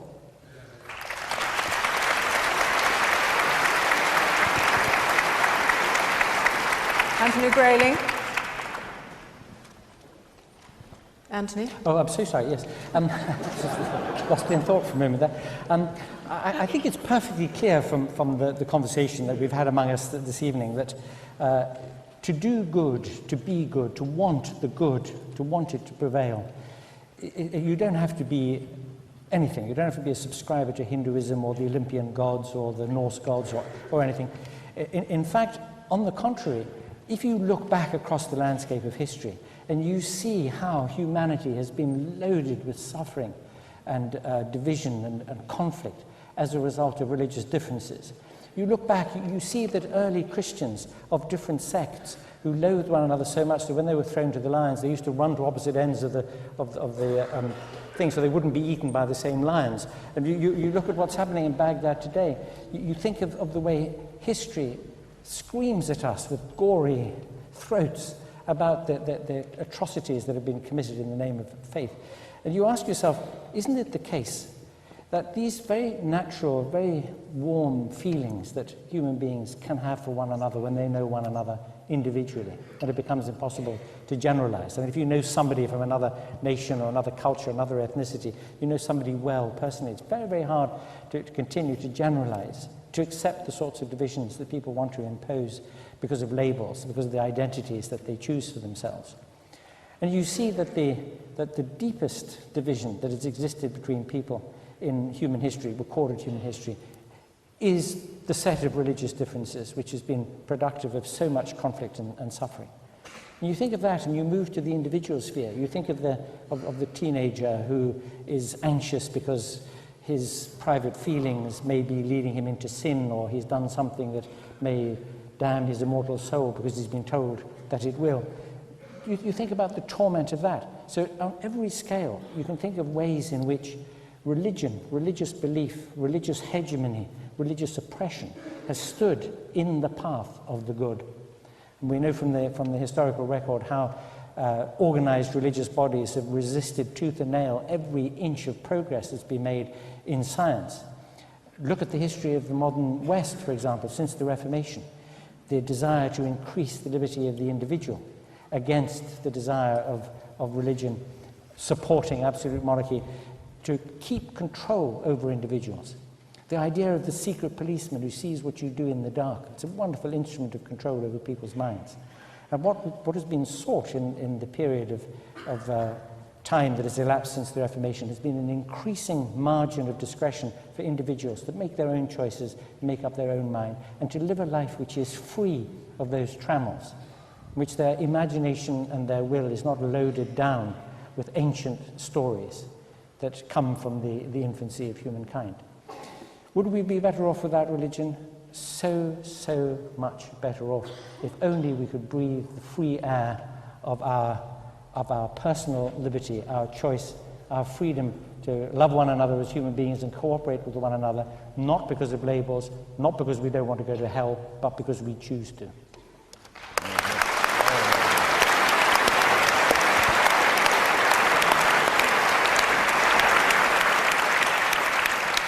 finally, Roger Scruton.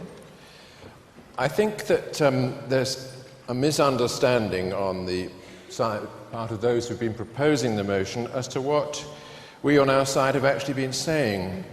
I don't think anybody here has wished to deny the atrocities committed in the name of faith, though if we are to reduce this argument to that kind of head counting, we ought at least to acknowledge the atrocities committed in the name of atheism, in the last century especially. Mao Zedong, Stalin, Lenin, Hitler and a few others are pretty impressive in this regard, but these are very vulgar and unimportant arguments for us. We know that nobody in this room is remotely tempted in that direction. The real question is what religion can do in the lives of people like us. Is it something that can benefit us, or is it something that will harm us? Now, I think Professor Dawkins is absolutely right to say that religion does not produce the moral and aesthetic emotions that so many of us value. It is not at least the only producer of those things. They lie deep in human nature, perhaps alongside the religious urge, but separable from it. The question is, having been separated, do they have the same chance of survival?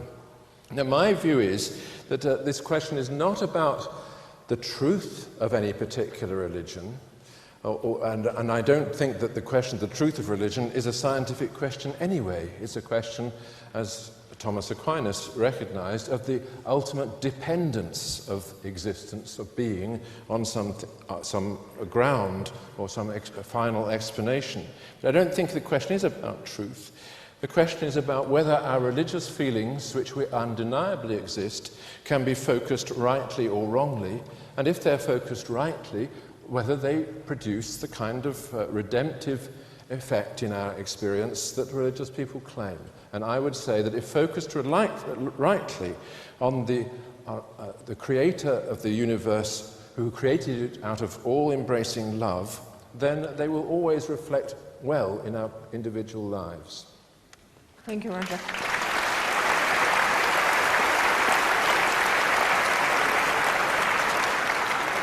Before I announce the result, I would just like to say that each of these distinguished speakers is prepared to sign books that they have written, which are out there. What a captive moment, just as you want the result, but you should know that. Also, I would, before you all rush off the moment I've given the result, say how grateful we all are for hearing this debate tonight. Thank you.